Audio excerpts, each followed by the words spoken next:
তাহলে আমাদের ক্লাসটি শুরু করছি। আলহামদুলিল্লাহ, الصلاة والسلام على أشرف الأنبياء والمرسلين وعلى آله وصحبه أجمعين. أعوذ بالله من الشيطان الرجيم. بسم الله الرحمن الرحيم.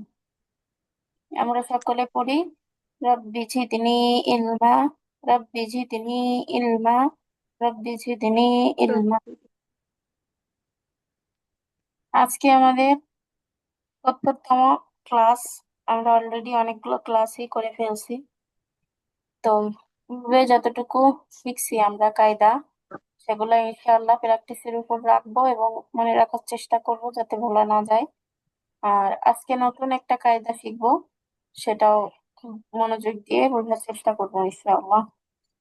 আজকে আমরা শিখবো নুন সাকিন ও তানবিনের ব্যবহার। নুন সাকিন ও তানবিনের ব্যবহার একে একে আমরা শিখবো ইনশাআল্লাহ। তো নুন সাকিন ও তানবিনের ব্যবহার শিখতে হইলে শুরুতে আমাদের নুন সাকিন এবং তানবিন কাকে বলে সেটা জানতে হবে। তো সহজভাবে আমরা এক কথায় জানবো, নুনের ওপর সাকিন এবং দুই জবর দুই জের দুই পেশকে তানবিন বলে। সীমা, তানবিন করে। গ্রুপে একটা মেসেজ দাও তো, ক্লাস শুরু হয়েছে, সবাই জয়েন করেন। আপুরা একটা মেসেজ লিখে দাও গ্রুপে, তোমাদের গ্রুপ এখনো আচ্ছা। প্রায় ছাড়া আসে নাই তো, বসে একটা মেসেজ দিয়ে। আচ্ছা, যেটা বলতেছিলাম, তো নুন সাকিন ও তানবিন কাকে বলে এটা আমাদের আগে জানতে হবে, হ্যাঁ। তো নুনের উপর সাকিন থাকলে তাকে নুন সাকিন এবং দুই জবর দুই জের দুই পেশকে তানবিন বলে। এই যে দেখো, নুনের উপর যদি সাকিন থাকে তাহলে তাকে নুন সাকিন বলে, আর দুই জবর দুই জের দুই পেশকে তানবিন বলে। একেবারে সহজ একটা বিষয়, আমরা মনে রাখার চেষ্টা করব যে নুনের উপর সাকিন থাকলে তাকে নুন সাকিন এবং দুই জবর দুই জের দুই পেশকে তানবিন বলে। এর পূর্বে নিশ্চয়ই আমরা শিখছি যে তানবিন কাকে বলে। এটা নতুন করে শেখা লাগবে না, দুই জবর দুই জের দুই পেশকে তানবিন বলে, এটা আমরা আগে থেকেই জানি। নুনের উপর সাকিন হইলে তাকে নুন সাকিন এবং দুই জবর দুই জের দুই পেশকে তানবিন বলে। কি মাহফুজ, তাহলে নুন সাকিন ও তানবিন কাকে বলে বলো তো? নুনের উপর সাকিন থাকলে তাকে নুন সাকিন বলে, আর দুই জবর দুই জের দুই পেশকে তানবিন বলে। আচ্ছা, ঠিক আছে। এখন নুন সাকিন ও তানবিন পড়ার বেশ কয়েকটা নিয়ম আছে, যেমন ইজহার, ইদগাম, ইকলাব, ইখফা। এই চারটা নিয়মে নুন সাকিন ও তানবিনকে পড়া যায়।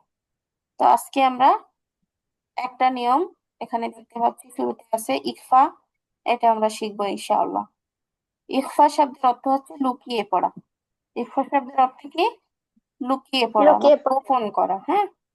ইকফার যে 15টি হরফ আছে, এই 15টি হরফ আমাদেরকে মুখস্থ রাখতে হবে, একবারে ঠোঁটের আগায় বলতে পারো। ইকফার 15টি হরফ যদি আমরা মুখস্থ করতে পারি, তাহলে ইকফার রুলসটা আসলে কিভাবে অ্যাপ্লাই করতে হবে এটা খুব ভালোভাবে বুঝতে পারবো, ঠিক আছে। তাহলে আপাতত আমরা হুম। এটুকু মনে রাখি যে ইকফা শব্দের অর্থ লুকিয়ে পড়া। ইকফা শব্দের অর্থ কি? লুকিয়ে পড়া। কোথায় লুকাবো? নাকের ভিতরে লুকিয়ে পড়তে হবে, সেটা কিভাবে একটু পরে আসতেছি। ইকফা শব্দের অর্থ লুকিয়ে পড়া। ইকফার হরফ হচ্ছে 15টি। এই 15টি হরফ মুখস্থ করতে হবে একবার, হ্যাঁ। শুরুতে কি আছে? হুম। তা, তা, তা, জিম, দাল, দাল, জাল, জবর, ঝা, ই, সিন, শিন, صاد، ضاد، طا، ظا، ফা, قاف، قاف। এই হচ্ছে ইকফার 15টি হরফ।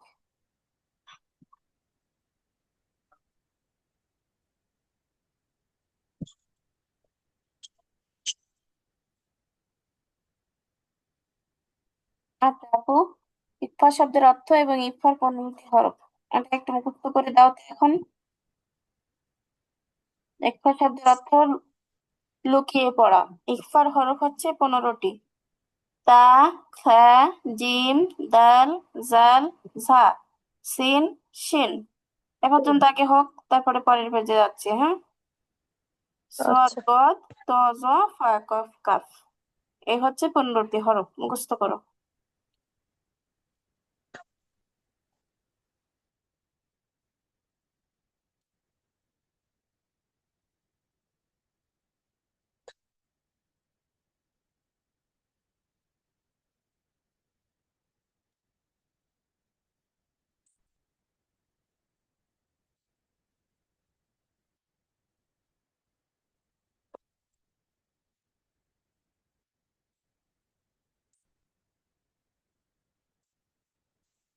এগুলো হবে নি।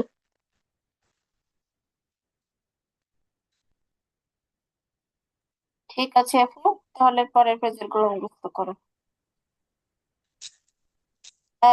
জিম দাল জাল ঝা সিন তিন, আচ্ছা। তারপরে হচ্ছে সদ দ ত জ হা কফ কফ দিয়ে, এগুলো পড়ো।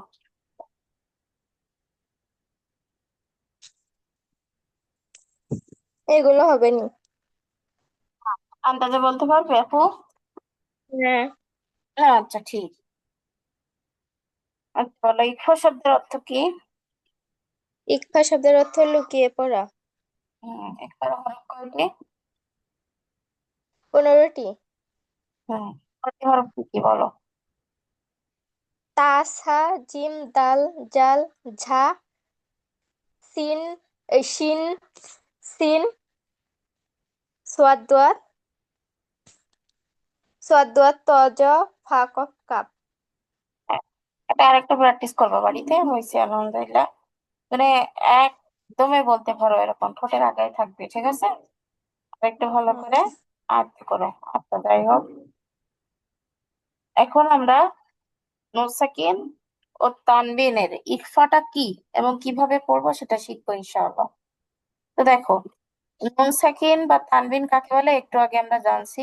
হয় নুনের উপর সাকিন থাকবে, অথবা কি হবে, দুই জবর দুই জের দুই পেশ, এইগুলো হচ্ছে কি নুন সাকিন ও তানবিন, নুন একটু আগে সাকিন। শিখছি। তখন কি বলছে দেখো, নুন সাকিন বা তানবিনের পর উক্ত হরফ গুলোর, উক্ত হরফ বলতে কোন হরফকে বোঝাচ্ছে বলো তো আপু? একটু আগে যে ওই ইকফার 15টি হরফ ইকফার আমরা 15টি মুখস্থ হলো। করলাম।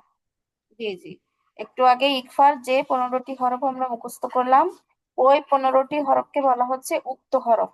উক্ত হরফগুলোর কোনো একটি হরফ আসলে, সব হরফ কিন্তু একবারে আসবে না, যে কোনো একটা হরফ আসবে, ঠিক আছে? উক্ত হরফগুলোর কোনো একটি হরফ আসলে নুন সাকিন বা তানবিনকে নাকের ভিতরে লুকিয়ে গুণনা করে পড়তে হয়। নুন সাকিন বা তানবিনকে কি করতে হয়? নাকের ভিতরে লুকিয়ে, নাকের ভিতরে নাকের ভিতরে ঢুকাতে লুকিয়ে হয়। গুণনা করে পড়তে হয়। হ্যাঁ, এটা হচ্ছে ইকফা হুম। গুণনা। যেমন দেখো, শাররাতিন, শারর, শাররাতিন, এটা হচ্ছে কি ইকফা গুণনা। আর এখানে যদি মাদি ওয়াজ হয়ে যাবে, আরেকটু ভালো করে খেয়াল করো আপু। তিং, তিং, গুণনা করতে হবে, আবার নাকের ভিতরে ঢুকাইতে হবে। এখানে মূলত আমরা এতদিন যেটা পড়ছি সেটা জানতাম যে দার রতিন হবে, তাই না? দার রতিন তার র, বিষয়টা এরকম ভাবে জানতাম। কিন্তু আজকে যেহেতু আমরা ইকফা কাকে বলে এবং ইকফার 15টি হরফ সম্পর্কে জানছি, ইকফা গুণনা কিভাবে করতে হবে সেটাও জানছি, তাই এখন আর আগের মতো পড়বো না। এখন কি করব, নাকের ভিতরে লুকাইয়া পড়বো। কেন পড়বো? কারণ এটা ইকফা গুণনা। ইকফা গুণনা কেন হলো, দেখো শুরুতে এখানে কি বলছে, নুন সাকিন বা তানবিনের পর। নুন সাকিন আর তানবিন সবগুলো যে একসাথে থাকবে বিষয়টা কিন্তু তা না। হয় নুনের উপর সাকিন থাকবে, অথবা দুই জবর দুই জের দুই পেশ, তো এই তিনটার কোনো একটা থাকতে পারে। তো এখানে দেখো, যার রতিন, দুইটা জের আসছে, তাহলে তানবিন আসছে। আবার এখানে দুইটা জবর আসতে পারতো, দুইটা পেশও আসতে পারতো। আবার এখানে দেখা যাচ্ছে তা না থেকে নুন থাকতে পারতো, নুনের উপর সাকিন থাকতে পারতো। আমাদের কিন্তু কয়েকটা শর্ত দিচ্ছে, হ্যাঁ, যে নুন সাকিন ও তানবিন, নুন সাকিন ও তানবিন থেকে কোন একটা আসবে। আসার পরে কি হবে, ইকফার যে 15টা হরফ আমরা মুখস্থ করছি, হ্যাঁ, ওই 15টি হরফের যে কোনো একটি হরফ আসবে। এখন শিন দেখো, ইকফার যে 15টি হরফ আমরা এখনই মুখস্থ করলাম, হুম। এর ভিতরে শিন কিন্তু একটি হরফ, হ্যাঁ। শিন সিন হ্যাঁ। সোয়াদ ত জ ফা কাফ কাফ করছি না আমরা? তাহলে শিন কিসের হরফ? ইকফার হরফ। তাহলে এখানে যেহেতু তানবিন আছে, আবার ইকফার হরফও আছে তানবিনের পরে, তাহলে এটা দেখে বুঝবো যে এটাই ইকফা গুন্না। আর ইকফা গুন্নাটা কিভাবে করতে হয়? নাকের ভিতরে লুকায়া। নাকের ভিতরে কেমন করে লুকাবো? বাংলায় অনিশ্বারের মতো উচ্চারণ হবে, হ্যাঁ। অনিশ্বার, বাংলায় অনিশ্বার উচ্চারণ যেমন হয় না, ঠিক গুন্নার উচ্চারণটা ঠিক ওই রকম হবে। দেখো, জাররা তিং, তিং, তৈরসি, অনিশ্বার, তিং, তিং, বাংলায় কি অনিশ্বারের মতো গুন্না হবে। নাকের ভিতরে লুকালেও এরকম শোনা যাবে, ঠিক আছে? গুন্নাটা কিন্তু হুম। নাকের ভিতরে লুকায়া করতে হবে, লুকায়া। জাররাতিন, জাররাতিন শাররা। আচ্ছা, আরো কয়েকটা উদাহরণ আমরা দেখি। মিন দুনি, মিন দুনি। এই যে মিন, মিন, আমি কিন্তু মিন বলে গণ্য করতেছি না, কি বলতেছি, মিন। নাকের ভিতরে লুকাইলে অনিশ্বারের মতো একটা গুণনা হবে এখানে, বাংলায় যেটাকে অনিশ্বার হিসেবে জানি আমরা। মিং দুনি, মিং দুনি। এখানেও ইকফা গুণনা হয়েছে, কেন হয়েছে? এখানে আমরা কি শিখছি আপু, যে নুন সাকিন বা তানবিনের পর, তাই না, উক্ত হুম। হরফগুলোর কোনো একটি হরফ আসবে। তো দেখো, এখানে আসছে তানবিন, আর এখানে কি আসছে, নুন সাকিন আসছে সরাসরি। তাহলে সব কিন্তু একসঙ্গে আসা সত্য না, হয় নুন সাকিন আসবে অথবা তানবিন থেকে কোনো একটা আসবে, বুঝছো? তো এখানে নুন সাকিন আসছে। তাহলে যেখানেই দেখবা নুন সাকিন বা তানবিন আছে, সেখানেই তুমি বুঝে নিবা যে এখানে কোনো একটা কায়দা নিশ্চয়ই আসছে। এখন কি কায়দা আসছে সেটা তোমাকে খুঁজে বের করতে হবে। এর পরের হরফটা দেখি, যে পরের হরফটা কিসের হরফ। তো এখানে আজকে আমরা দেখছি যে ইকফার হরফ আসছে পরের হরফটা, তাই না? এখানে শুরুতে কি আছে, নুনে সাকিন আছে, তারপরের হরফ দাল। দাল কিসের হরফ আপু, বলো? লাল হচ্ছে ইকফার হরফ। ইকফার 15টি হরফের ভিতরে দাল হচ্ছে একটি।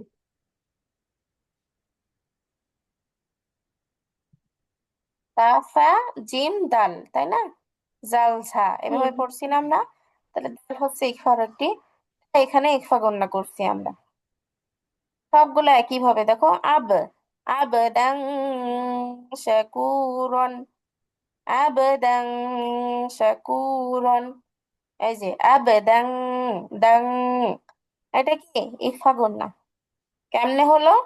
এই যে তানবিন আসছে, তানবিনের পরে ইকফার হরফ আসছে, তাই ইকফা গণনা। সবগুলো একই রকম দেখো।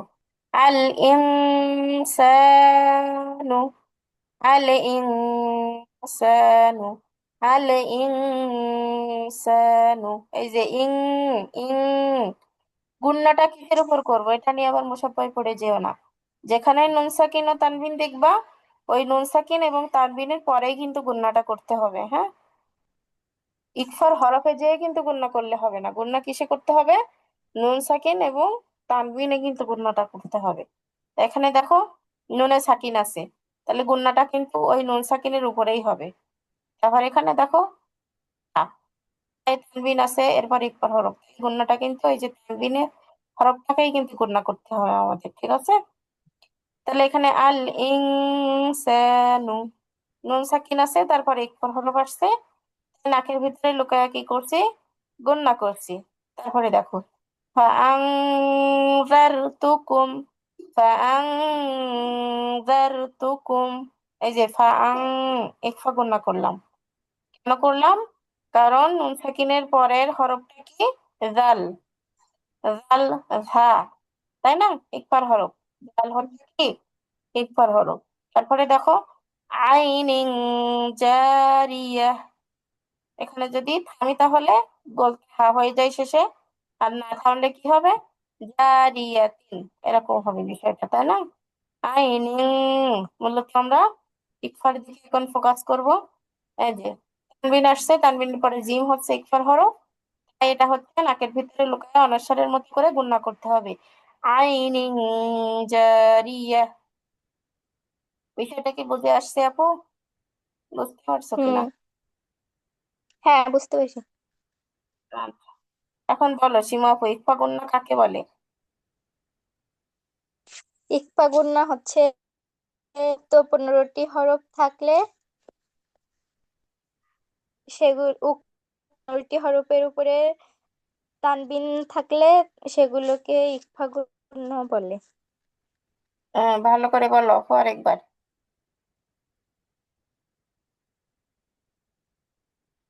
নুন সাকিন বা তানবিনের পর উক্ত হরফগুলোর কোনো একটি হরফ আসলে নুন সাকিন বা তানবিনকে নাকের ভিতর লুকিয়ে গুণনা করে পড়তে হয়, এটাকে ইকফা গুণনা বলে। মাশাআল্লাহ, দেখে বলছো নাকি না দেখে? দেখেই বলছি। আচ্ছা, না দেখে নেক্সট দিন শুনবো, সমস্যা নাই। উদাহরণগুলো পড়ে যাও আপু।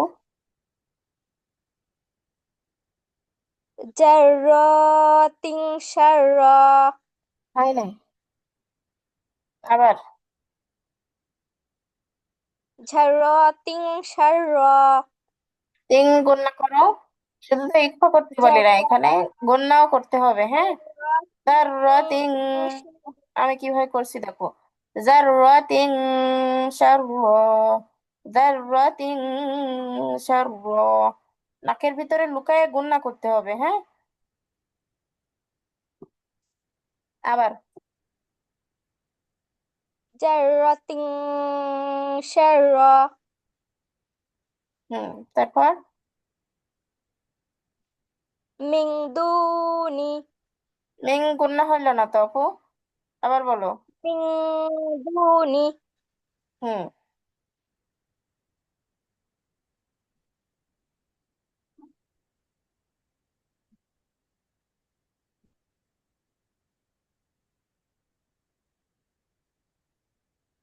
আবাদান শাকুরা। না, বাদাং না, আইন বাজাবর আবে। আবদান আবেদাং শাকুরা। শাকুর। আবার আবদান শাকুরা। আবে কলকলা, হ্যাঁ। বা কলকলা হরফ ধাক্কা দিয়ে আবদান পড়ো। আবে, শাকুরা। আবেদাং আবদান শাকুর। শাকুরা। আল ইনসানু।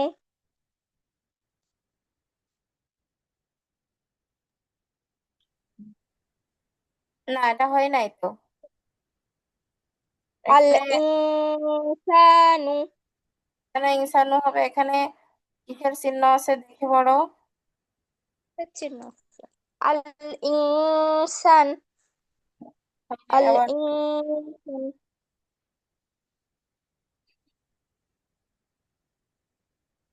আবার বলো কোনটা, কি মাদ আসছে খেয়াল আল করো শেষে। ইনসান। কেন শেষে কোনো মাদ আসে নাই? ইনসান কেন হবে?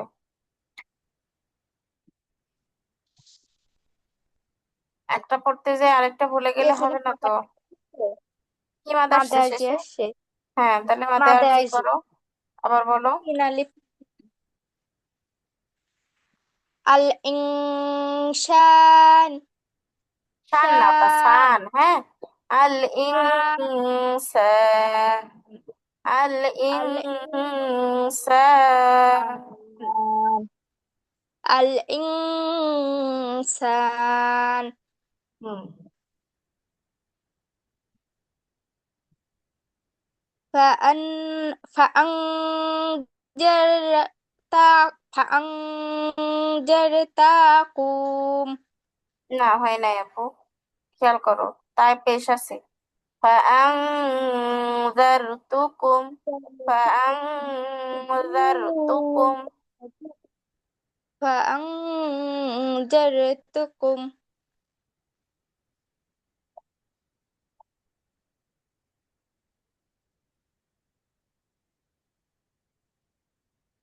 তারপর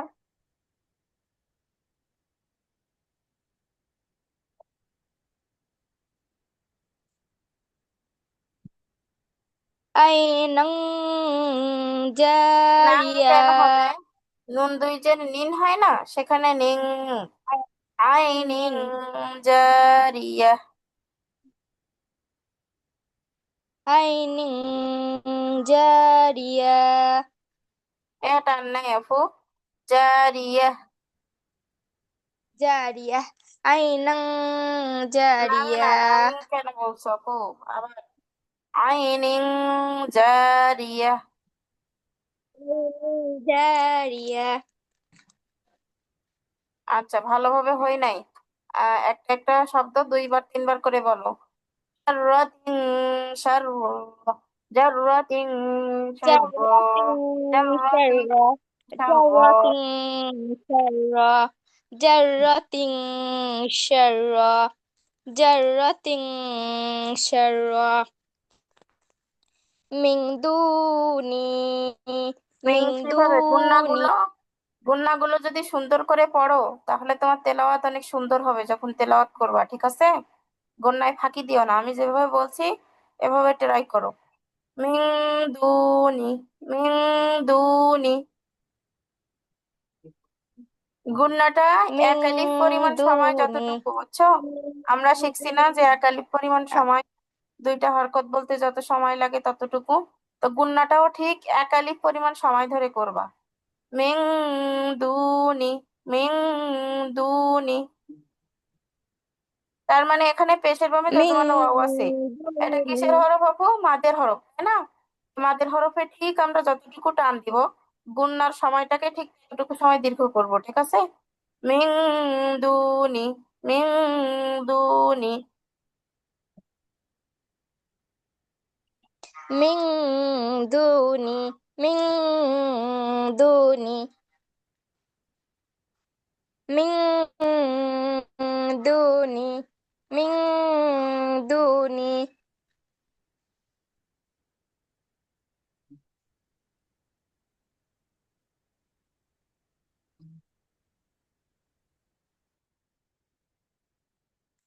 আবাদাং শাকুরা।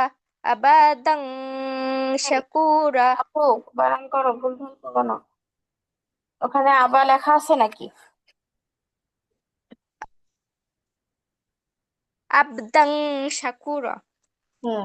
আব, আব কলকলার হরফ, দেখে পড়ো। আবাদাং আব আবাদাং দাং শাকুর। শাকুরা। আবেদং শাকুরা। আবেদং শাকুরা। আবেদং শাকুরা। একটা পড়তে আরেকটা বাদ দিবা না? র একালি প্রাণ হবে, মাদ্দে ওয়াজ। আবদাং শাকুর। আবেদং শাকুরা। আবেদং শাকুরা। আচ্ছা, তারপর পড়ো।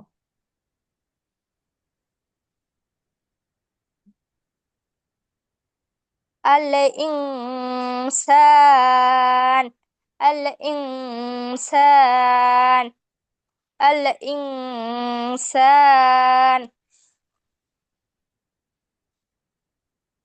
মাশাআল্লাহ। فأنذرتكم. فأنذرتكم. فأنذرتكم. فأنذرتكم.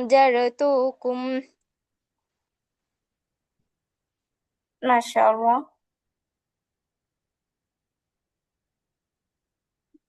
عين جاريات.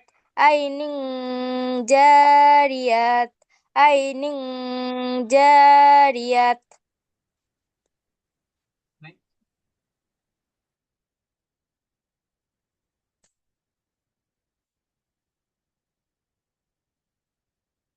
হ্যাঁ আপু, শেষেরটা একদম। عين جاريات. عين جاريات. আচ্ছা আপু, গোলতায় অক্ষ করলে গোলতা কি হয়ে যায় বলো তো? হা হয়ে যায়। হ্যাঁ, তাহলে এক কেন বলছো? জারিয়া, হা করে দিতে হবে, হ্যাঁ। জারিয়া। গোলতায় অক্ষ করলে বা দম ছাড়লে গেলে সেখানে কি হয়ে যাবে? হা হয়ে যাবে, জারিয়া। আইনিং জারিয়া। জারিয়া, জারিয়া। আইন জারিয়া। আইন জারিয়া। আইন জারিয়া। মাশাআল্লাহ। এবার কি কি কায়দা আসছে এখান থেকে ধরে ধরে প্রত্যেকটা বিশ্লেষণ করো আপু, শুরু থেকে। কি কি কায়দা আসছে নাম বলে যাও। এখানে হচ্ছে ফাগুন আসছে। হুম। আর আর এখানে মাদে ইওয়াজ আসছে। হ্যাঁ, ইকফা গুন্না কেন হলো আর মাদ্দি ওয়াজ কেন হলো বলো। এই গোলতায় তোমার তানবিন আসছে, এজন্য তানবিনের দুই জের আসছে, এজন্য এটা ফাগুন না। কেন? ওই গোলতায়, মানে গোলতায় 15টি তানবিন আসলেই কি সেটা ইকফা হবে? অন্য কোনো হরফে আসলে না, হবে না? যে 15টি হরফ আছে, গোল তার ভিতর থেকে একটা, আর এতে হচ্ছে তোমার তানবিন আসছে, এজন্য এটা গুণ্য হবে, না, ইকফা শোনো গুণ্য হবে। শোনো, ভুল বললে তুমি। ইকফার 15টি হরফ বলো তো দেখি, তা আসে কিনা তার ভিতরে। ইকফার 15টি হরফ তা বলো। তা সা ওটা তো তা সত্য না সা আপু, আমার দিকে খেয়াল করো। তানবিনের পরের হরফ ইকফা হতে হবে। তানবিন যুক্ত হরফ ইকফার হরফ হবে, এটা তো বলি নাই। এই যে সংজ্ঞা দেখো, নুন সাকিন বা তানবিনের পর পর মানে কি, পরের হরফ না? হ্যাঁ। নুন সাকিন ও তানবিনের পর, পরে। তাহলে তায়ে কি আছে, তানবিন আছে, তানবিনের পরে পরের হরফটা দেখতে হবে আমাদের, ইকফার হরফ আছে কিনা। তো পরের হরফটা শিন, শিনটা কি ইকফার হরফ, তাই এখানে ইকফা গুণনা করছি। আর ইকফা গুণনাটা সাধারণত তানবিন যেখানে থাকে সেইখানেই হয়। তাই র, তিং, র। বুঝতে পারছো? হ্যাঁ, বুঝতে পারছি। হুম। আচ্ছা, তারপরেরটা বলো। তারপরে এখানে হচ্ছে নুনের উপরে সাকিন আসছে, তারপরে হচ্ছে তোমার ইকফার হরফ আসছে, এজন্য এটা ইকফা গুণনা করতে হবে। হ্যাঁ, নুন সাকিনের পরে ইকফার হরফ আসছে, তাই তো? হ্যাঁ। আচ্ছা, তারপরেরটা আর বলো। এখানে মাঝে সবাই আছে, এই যে জবরের বামে হুম, ওই পেশের বামে তোমার ল, না মাঝে শিওর। তবাই। তারপর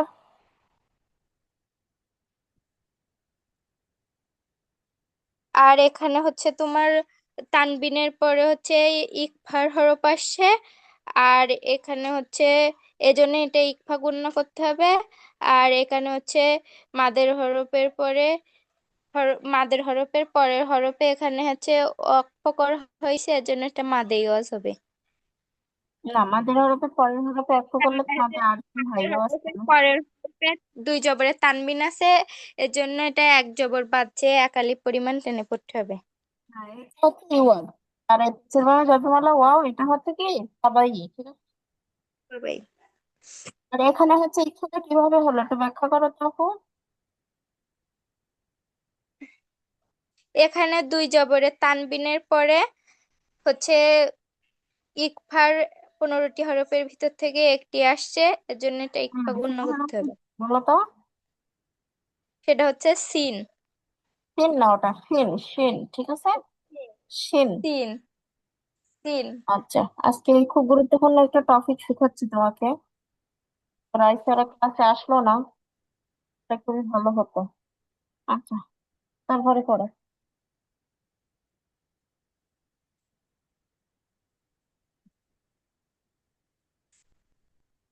এখানে হচ্ছে ইকফার হরফ আসছে আর মাদে তবাই আসছে।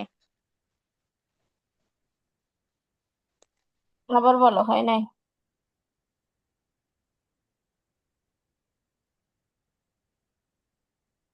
আবার বলো আপু। এখানে হচ্ছে ইকফার হরফ আসছে আর মাদে আসছে আসছে। ব্যাখ্যা করো কিভাবে হলো। এই যে নুনের উপরে সাকিন আসছে, তার উপরে হচ্ছে ওই ইকফার 15টি হরফের থেকে একটি তার আসছে। উপরে না, তারপরে, হ্যাঁ। তারপরে তারপরে হচ্ছে ইকফার 15টি হরফের ভিতর থেকে একটি আসছে। আর এখানে হচ্ছে মাদের হরফের পরে অক্ফ করা হয়েছে, এর জন্য এটা মাদে আরছি হবে, এটা 3 আলিফ পরিমাণ টেনে পড়তে হবে। এই তো, মাশাআল্লাহ। তারপর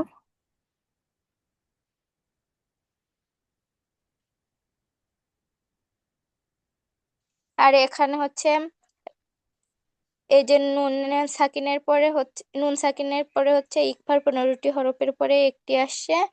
আর এখানে হচ্ছে জবরের বামে খালি আলিফ আসছে, এটা মাদে তবাই। আর এখানে হচ্ছে হ্যাঁ, এখানে শুধু মাদে তবাই আর হচ্ছে এই ইকফার হরফ আসছে, এই জন্য ইকফা গণ্য করতে হবে। মাদিতা ভাই কোনটা আপু? একদম প্রথমে জবরের বামে খালি আলিফ। কই জবরের ভাবে খালি আলিফ আমি তো দেখতেছি না, তুমি কোথায় দেখতেছো? আমি তো দেখতেছি আলিফের উপর জবর আছে। এই শব্দটা পড়ো তো। ফাআনজারতাকুম না, তুকুম তুকুম। হ্যাঁ, ফাআনজারতুকুম। আচ্ছা আচ্ছা, ঠিক আছে। ফা আং, হামজা নুন জবর আং পড়লে, তাই না? তাহলে আলিফটা খালি থাকলো কই, আলিফের উপরে জবর আছে। শর্ত কি, মাদের হরফ হতে গেলে জবরের পরে খালি আলিফ আসতে হবে। তো আলিফ তো খালি নাই, আলিফের উপরে তো হরকত আছে। তাহলে এটা মাদি তাবাই তাইলে হবে কি? না, এখানে শুধু হুম, ইকফা গুণ আসছে। হ্যাঁ, ইকফা গুণ আসছে, কারণ নুন সাকিনের পরে জাল হচ্ছে ইকফার 15টি হরফের একটি, তাই না? তাহলে এটা কি হ্যাঁ। ইকফা গুণ না। আচ্ছা, ধরে পড়ো।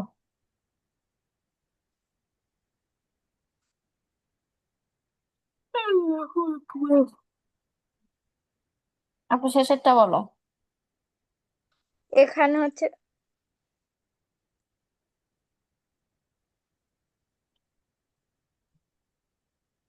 কি কি কায়দা আসছে সব কটা বলো। এখানে হচ্ছে এখানে হচ্ছে তোমার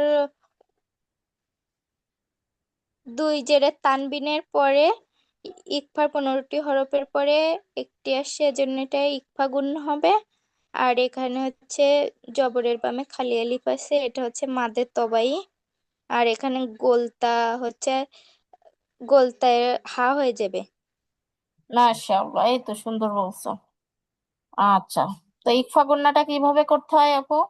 আমরা যেটা শিখছি সেই নিয়মটা কি? ইকফা গুন্নাটা লুকিয়ে কিভাবে নাকের করব? ভিতরে, নাকের ভিতর লুকিয়ে। হুম, বাংলা হরফে কোন হরফের মতো হবে? অনিশ্বার, অনিশ্বার, হ্যাঁ। নিশ্চয় নিশ্চয়। অনিশ্বারের মতো, দেখুন দেখো, চার র, তিং, তিং, তয়রসি অনিশ্বার, তিং না। তারপরে মিম, হ্যাঁ। নুন জের মিনের জায়গায় ময়সি অনিশ্বার, মিং, মিং। ইকফা গুন্না মানেই মনে করবো একটা অনিশ্বার যুক্ত করতেছি, মিং, টিং, সিং, বিং, রিং, সব হচ্ছে কি ইকফা গুন্না। আচ্ছা, ইকফা গুন্না কাকে বলে? এটা এটা আর এক দুইবার পড়ো, এটা হচ্ছে আন্দাজে ধরবো আপু। সংজ্ঞাটা, সংজ্ঞাটা এক দুইবার একটু দেখে নাও, এটা মুখস্থ বলতে হবে এখন। নুন সাকিন বা তানবিনের পর উক্ত হরফগুলোর কোনো একটি হরফে নুন সাকিন বা তানবিনকে নাকের ভিতর লুকিয়ে গুণনা করে পড়তে হয়।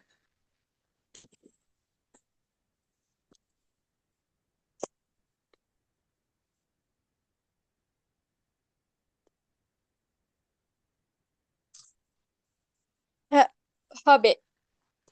বলবো। আচ্ছা ঠিক আছে, বলো। নুন সাকিন বা তানবিনের পর উক্ত হরফগুলোর কোনো একটি হরফ আসলে নুন সাকিন বা তানবিনকে নাকের ভিতরে লুকিয়ে গুণনা করে পড়তে হয়, ইয়াকে ইকফা গুণনা বলা হয়। মাশাআল্লাহ। আচ্ছা, ইকফার হরফ কয়টি? 15টি। হ্যাঁ, হরফগুলো একবার বলো।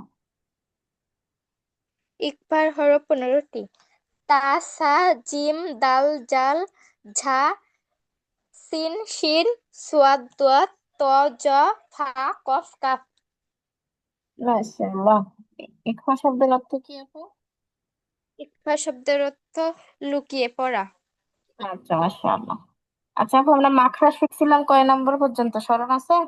মাখরাজ মাখরাজ হচ্ছে 7 নম্বর পর্যন্ত মনে হয়। 7 নম্বর পর্যন্ত শিখছিলাম। হ্যাঁ, 7 নম্বর পর্যন্ত। 1 থেকে 7 নম্বর মাখরাজ গুলো বলে দাও তো। না, 7 নম্বর না, 6 নম্বর পর্যন্ত। আচ্ছা, 1 থেকে 6 নম্বর মাখরাজ গুলো বলে যাও।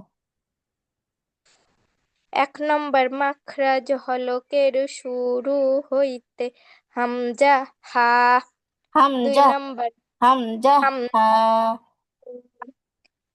2 নম্বর মাখরাজ হলকের মধ্যখান হইতে আইন, হা। আইন, হা। আইন, হা। 3 নম্বর মাখরাজ হলকের শেষ ভাগ হইতে গইন, খ। আচ্ছা, 4 নম্বর মাখরাজ। 4 নম্বর মাখরাজ জিহ্বার গোড়া তার বরাবর উপরে তালুর সঙ্গে লাগাইয়া 2 নুক্তা কফ। হুম। 5 নম্বর মাখরাজ জিহ্বার গোড়া হইতে একটু আগে বাড়িয়ে তার বরাবর উপরে তালুর সঙ্গে লাগিয়ে মধ্যখান পেঁচানো, কাফ। হুম। 6 নম্বর মাখরাজ জিহ্বার মধ্যখান তার বরাবর উপরের তালুর সঙ্গে লাগিয়ে জিম, শিন, ইয়া। মাশাআল্লাহ। আচ্ছা, এই 6 প্রকার মাখরাজ আমরা শিখছি তাই তো? এই ছয় হ্যাঁ। প্রকারের মাখরাজের প্র্যাকটিসটা করে এসো, মানে উদাহরণ প্র্যাকটিস করবা, হ্যাঁ। এই যেই আচ্ছা। কয়টা হরফের মাখরাজ, এই হরফের উপরে যজম দিয়ে প্র্যাকটিস করবা।